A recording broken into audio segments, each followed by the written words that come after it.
You know what I've learned after 20 years in corporate America? The most dangerous opponent isn't the competitor with billions in resources. It's the mid-level bureaucrat who's found their one tiny kingdom to rule.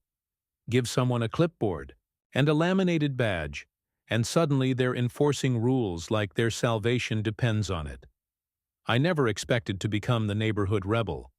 Mid-40s, respectable job in engineering, pays his mortgage on time. But life has a way of reshuffling your priorities when you're least expecting it. My name is Michael Harrington. Until 6 months ago, I was just another faceless resident of Willow Creek Estates, a master-planned community with manicured lawns, coordinated mailboxes, and the kind of suffocating conformity that passes for prestige in suburban America. Then, my world changed when my son Jake, his wife Emily, and their 7-year-old Ethan moved in with me after Jake's military deployment went sideways. An IED in Afghanistan left him with a traumatic brain injury and months of rehab ahead. Emily needed help with Ethan, who has cerebral palsy, while Jake focused on recovery. Ethan's a remarkable kid, bright, curious, with a laugh that could melt stone. His condition affects his muscle coordination and balance, making traditional playground equipment impossible for him to use. The specialized adaptive swings at the public park were our weekend ritual. But with Jake's medical appointments and Emily picking up extra nursing shifts to cover the bills, those outings became increasingly difficult to manage. So I did what any grandfather would do. I built a solution. A custom swing set in my backyard with an adaptive seat designed specifically for Ethan's needs. Nothing elaborate, just a simple A-frame structure with reinforced supports and a specialized swing that provided the security and stability he required. The first time Ethan used it, his face lit up with that pure, unfiltered joy that kids have, the kind adults forget how to express. For 15 blissful minutes, he was just a kid having fun, not a child with special needs navigating a world built for different bodies. That moment of joy lasted exactly 3 days before the Willow Creek HOA declared war on a swing set. Mr. Harrington, are you aware that all exterior structures require prior board approval? The woman at my door wore a pantsuit perfectly color-matched to our HOA-approved exterior trim palette. Her blonde hair was pulled back so severely it looked painful, and the smile she offered contained all the warmth of a shark eyeing a wounded seal. "I'm sorry, you are?" I asked, though I had a sinking feeling I knew exactly who she was. Victoria Blackwood, Willow Creek Homeowners Association President. She extended a business card that actually listed this volunteer position as if it were a corporate title.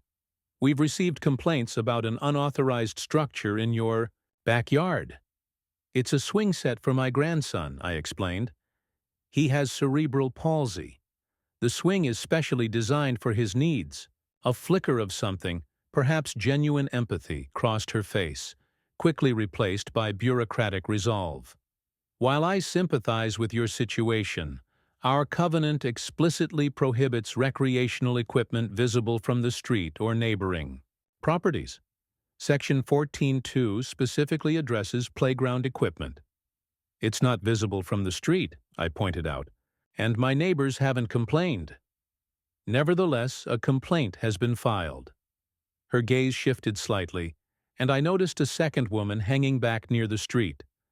Marjorie Sullivan, who lived 3 houses down and had previously reported me for leaving my garbage can out 12 minutes past the approved window. "The board will need to review and approve any such installation retroactively, assuming it meets safety and aesthetic guidelines." She handed me a violation notice, complete with a fine of $250 and a demand that the swing set be removed within 7 days. "And if I apply for this retroactive approval?" I asked. Victoria's tight smile returned. "You're welcome to submit the application, including architectural drawings, safety certifications, and a $500 review fee. The board meets monthly, so you should have an answer by mid-September." It was July 12th. "My grandson needs this swing. Set now, not in September. Rules exist for everyone's benefit, Mr. Harrington. Exceptions create precedents. She glanced toward my driveway where Jake was slowly making his way from the car to the house, his movements still halting and deliberate as he adjusted to his new prosthetic leg. Please don't make this more difficult than it needs to be. She walked away. I felt something calcify in my chest, a hardening resolve that surprised me with its intensity. I'd spent decades being the reasonable one, the rule follower, the compromiser, but not this time. Not when it came to Ethan. They want us to take down Ethan's swing? Jake's voice was tight with disbelief as I explained the situation that evening. His recovery had been progressing well, but stress still triggered headaches and dizzy spells, remnants of the TBI that the doctors warned might never fully heal. I'm not taking it down, I assured him. I'll go through their ridiculous approval process. Emily, who'd just finished a 12-hour nursing shift, looked exhausted but determined. The ADA should apply here. Special needs accommodations supersede HOA restrictions. I already checked, I admitted. The Fair Housing Act and ADA can override certain HOA regulations, but the legal process takes time. And technically, since the swing wasn't installed as a medical necessity by a doctor's prescription, it's a swing, for Christ's sake, Jake muttered. Not a hospital wing. I watched my son, once the strongest person I knew, now struggling, to manage stairs on his own, and made a decision. I'll handle this. You two focus on Ethan and your recovery. What I didn't tell them was my plan, because sometimes the most effective response to bureaucratic aggression isn't a head-on collision. It's a carefully orchestrated campaign. Step 1. Know your enemy. Victoria Blackwood, I discovered, had been HOA president for 7 consecutive terms. No one ran against her because no one wanted the hassle. A retired corporate executive, she now directed her considerable organizational energy toward regulating her neighbors' lives with military precision. Her second-in-command, Marjorie Sullivan, had filed 63 complaints in the past year alone, according to records I obtained by exercising my rights as a homeowner. Their treasurer, Helen Porter, was a former IRS auditor who took particular delight in issuing fines. This triumvirate of suburban enforcement had gradually turned our HOA from a community organization into a petty dictatorship, one mailbox color, violation at a time. Step 2. Build allies. Beautiful evening, isn't it? I remarked to Dave Thompson, my next-door neighbor, as he watered his immaculate lawn. Dave was a high school principal, generally quiet and rule-abiding. Sure is, he agreed. Say, I noticed you got a visit from the HOA police yesterday. Nothing. Serious, I hope? I explained the situation with Ethan's swing set. That's ridiculous, Dave said, lowering his voice despite no one else being around. Your grandson needs that swing. Victoria's gone too far this time. Apparently someone complained, I replied, watching his reaction carefully. Dave shook his head. Wasn't me. Probably Marjorie. She's always looking for violations. He hesitated. Look, I don't want to get involved in HOA politics, but if there's anything I can do— Actually, I said, there might be. Over the next few days, I had similar conversations with other neighbors. Most expressed support but hesitated to challenge the HOA openly. Fear is a powerful enforcer of conformity, but fear can also be a catalyst for change when properly channeled. Step 3. Create a diversion. I submitted my application for retroactive approval of the swing set, complete with detailed architectural drawings, overkill for a simple A-frame structure, safety certifications from the manufacturer of the adaptive swing, and the $500 review fee. I even included a doctor's note explaining the therapeutic benefits for Ethan. Victoria accepted the application with smug efficiency, assuring me the board would give it full consideration at their next meeting. Meanwhile, I quietly ordered 24 small, basic swing sets online. The HOA board meeting was scheduled for Tuesday evening at the community clubhouse. I arrived early, taking a seat near the back, where I could observe without drawing attention. Victoria called the meeting to order precisely at 7 p.m., running through procedural matters with the enthusiasm of someone who genuinely enjoyed Roberts. Rules of order. Attendance was sparse. Most residents avoided these meetings unless specifically cited for violations. When they reached the agenda item labeled Architectural Review, Harrington Unauthorized Structure, Victoria's tone became almost gleeful. The committee has reviewed the application for retroactive approval of a swing set structure at 1447 Willow Creek Lane, she announced. After careful consideration of the aesthetic impact, safety concerns, and precedent-setting implications, we recommend denial of this application. Helen Porter, the treasurer, nodded vigorously. The structure fails to meet Section 14.2 guidelines for recreational equipment. Additionally, the safety certification provided isn't from an HOA-approved inspector. There's no such thing as an HOA-approved inspector for playground equipment, I called out from my seat. That's not in the covenant. Victoria's eyes narrowed. Mr. Harrington, please wait to be recognized before speaking. I stood. I'm curious, how many other applications for playground equipment have been denied in the past year? That's not relevant to your specific case, she replied. Actually, it is. Because selective enforcement of covenant provisions could be considered discriminatory, especially when the equipment in question is an accommodation for a disabled child. A murmur went through the small audience. Victoria's jawline tightened visibly. No one is discriminating against your grandson, Mr. Harrington. The rules apply equally to everyone. Then I moved that the board produce records of all playground equipment, applications and decisions for the past 3 years, I said. As a homeowner, I have the right to request those records. Marjorie Sullivan leaned toward Victoria, whispering urgently. Victoria's expression darkened. This meeting is not the appropriate forum for records requests, she said finally. If you wish to challenge the board's decision, you may file an appeal with the appropriate fee. And what would that fee be? I asked, already knowing the answer. $750, Helen supplied promptly. Of course it was. I'll be filing that appeal, I assured them, along with a request for financial records detailing where all these fees and fines actually go. Just out of curiosity, the meeting concluded shortly thereafter with Victoria practically sprinting through the remaining agenda items. As people filtered out, Dave Thompson caught my eye and gave a subtle nod. Phase 1 complete. The swing sets began appearing 2 days later. First in Dave's backyard, a simple A-frame structure almost identical to mine. Then in the Johnsons' yard across the street. By the weekend, 7 houses in Willow Creek Estates sported newly installed swing sets, all visible from neighboring properties. None had been submitted for HOA approval. Victoria's response was swift and predictable. Violation notices appeared on doors throughout the neighborhood. $250 fines. 7-day removal deadlines. What she didn't expect was for no one to comply. We've received an unprecedented number of violations, she announced at an emergency board meeting the following Tuesday. The attendance was notably larger this time.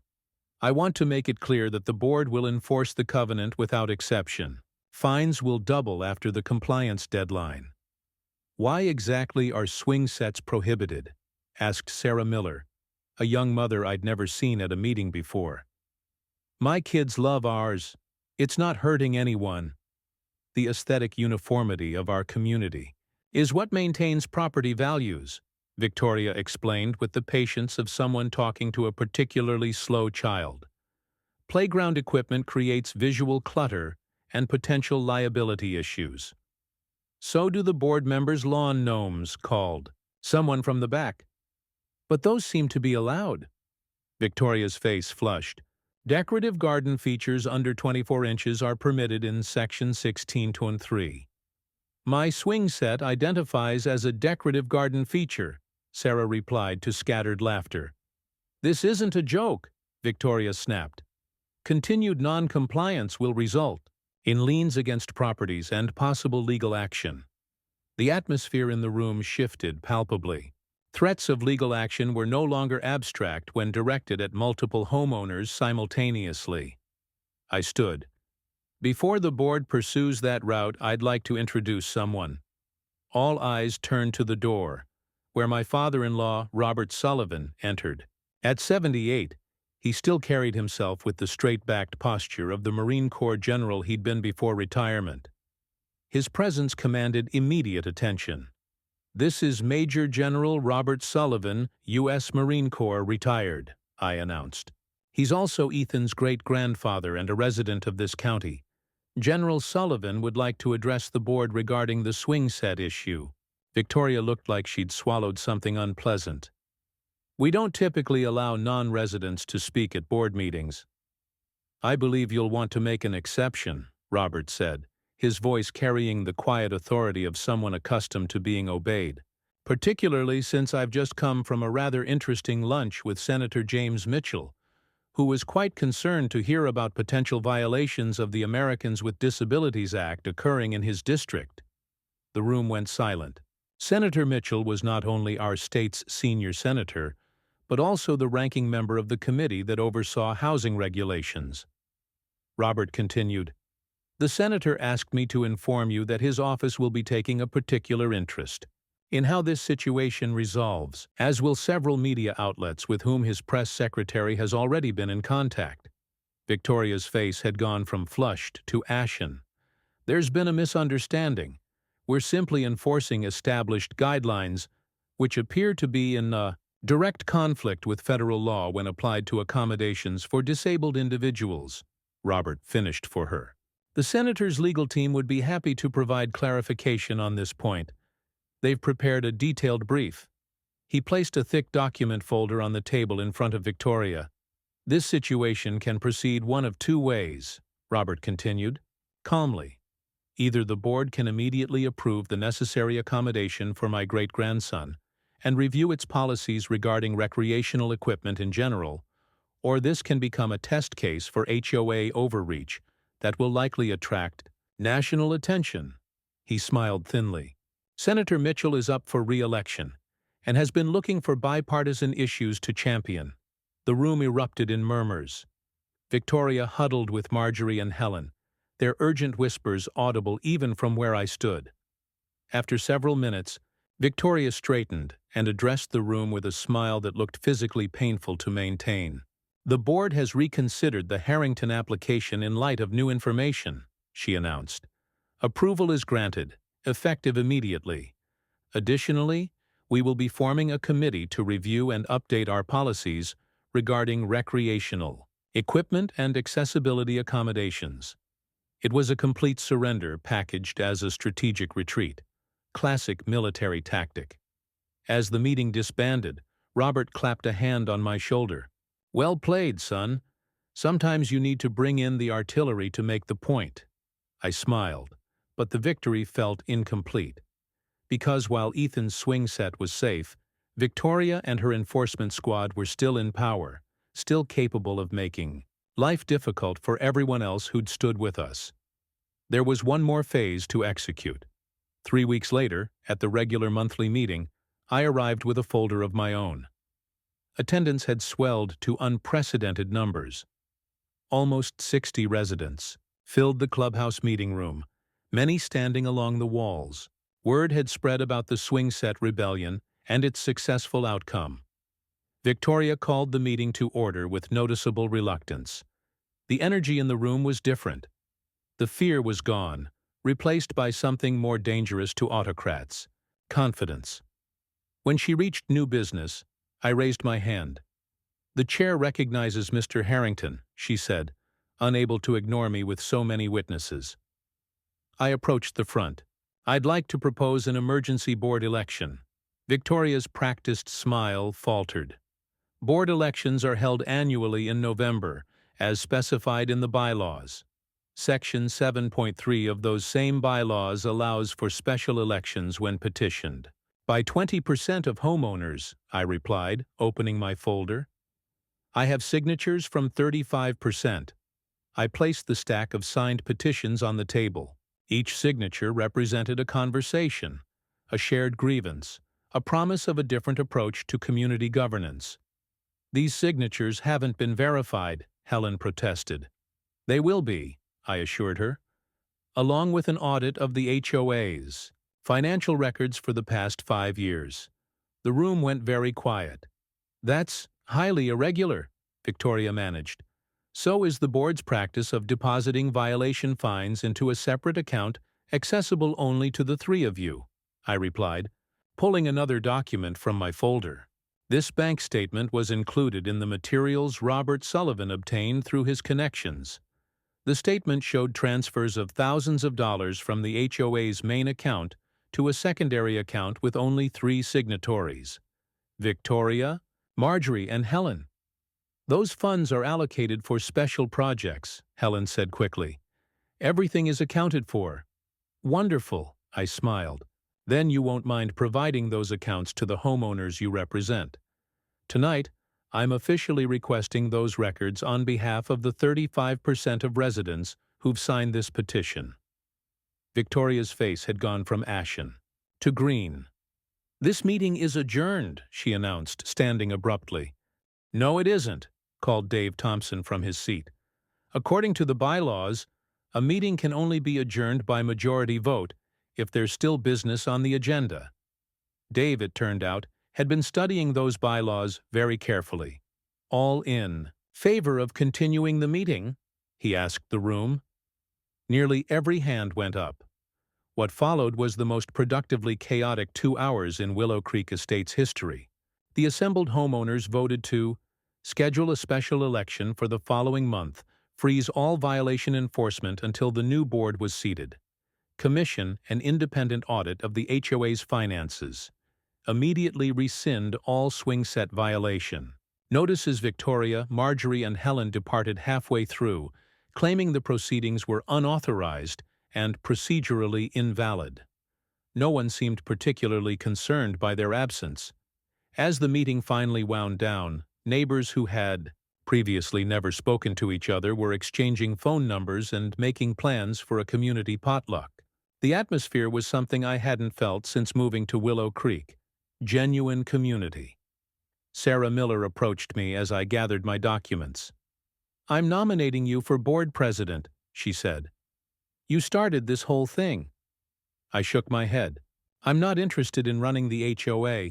I just wanted to fix what was broken. Well, someone needs to step up, or we could end up with another Victoria. She had a point. Power vacuums tend to be filled, not always by the right people. I might know someone perfect for the job, I said, glancing toward Dave Thompson, who was deep in conversation with several other neighbors, gesturing enthusiastically, as he explained some point of HOA governance. Sometimes leadership emerges from unexpected places. Dave had been quietly absorbing every HOA rule for years, not out of a desire to enforce them, but to understand the system he lived within. That kind of knowledge, paired with actual goodwill, could transform our community. The audit results came back 2 weeks later, revealing what many had suspected.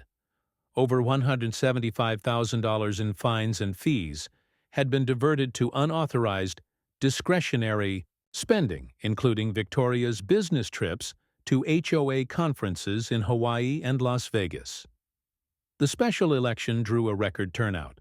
Dave Thompson became president by a landslide, running on a platform of transparency, reasonableness, and community building rather than enforcement.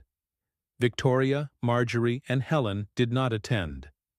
Rumor had it they were consulting attorneys about the audit findings, but nothing ever came of it. Some speculated that Senator Mitchell's continued interest in our HOA situation had discouraged them from drawing further attention to their activities. As for Ethan's swing set, it not only remained, but became something of a symbol. When the new board revised the covenant regulations, they specifically included provisions for accessibility accommodations and reasonable recreational equipment. The photograph of Ethan on his swing laughing with pure joy, now hangs in the clubhouse. Meeting room, a reminder of why the community rebelled in the first place. My son Jake's recovery continued steadily. The stress reduction of not battling the HOA seemed to help his progress. By Christmas, he was walking with only a slight limp and talking about returning to part-time work. One unseasonably warm afternoon in October, I sat on my back porch watching Ethan swing while Jake helped him pump his legs in the rhythmic motion that had once been impossible for him. "Higher, Daddy! Higher!" Ethan called, his face alight with the simple pleasure of movement. "Not too high," Emily cautioned from where she sat reading nearby. "Remember what happened last time." What had happened last time was Ethan swinging, so enthusiastically that he'd nearly gone over the top bar, a feat that had terrified his mother but delighted him beyond measure. Jake caught my eye and grinned, silently mouthing, "Higher," behind Emily's back.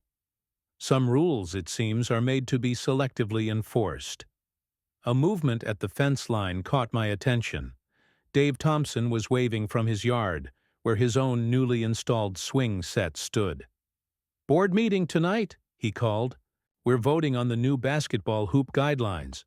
Thought you might want to attend." I raised my coffee mug in acknowledgement. Wouldn't miss it. As Dave continued on his evening walk, I turned back to watch my son and grandson. 2 generations, facing different challenges but finding joy in the moment together.